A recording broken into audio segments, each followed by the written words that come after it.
Now the second move of that triple threat situation is called a crossover. And the crossover is strictly just a change of direction.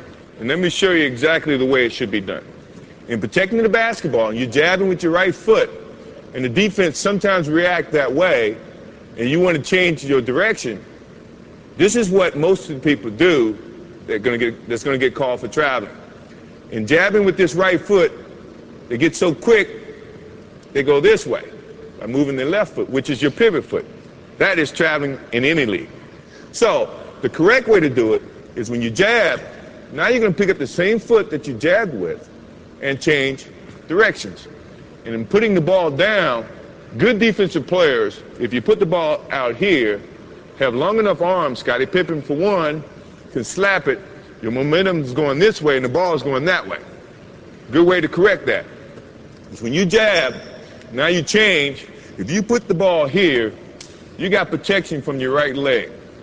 Your hand should be here protecting the basketball anyway. So now the only way the defense can get to that ball is to go through your arms, go through your legs. 9 times out of 10, it's going to be a foul. I say 9 times out of 10 because I could get away with it.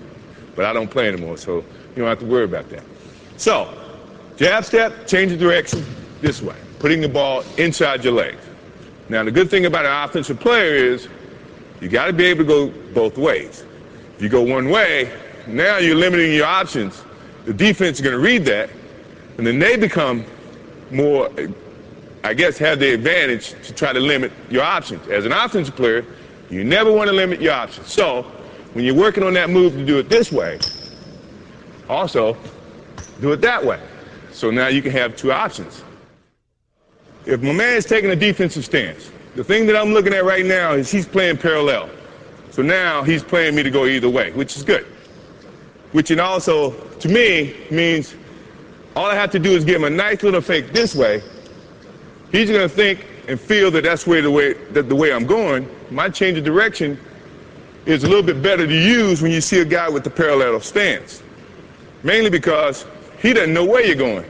So now you have so many options, you just try to use as many options as you can. Now if he had his right foot forward, that to me is saying, now he wants you to go this way. The last thing I want to do is go where the defense wants me to go. I want to go opposite. So this is when now he takes his step that way. To change of direction means he's got to pick up this foot and open, then slide to keep up to you as an offensive player. That takes more time than you taking that crossover and driving to the hole. So you have the advantage in that sense. Now, if he has his other foot up, this is what I was telling you about being able to go both ways. Now you can do the same thing and attack it this way. You see what I mean? So now he can't limit your options. So you should look, before you take your stance, look how the defense is playing you, and then decide which is your pivot foot, your right foot or your left foot, and then attack.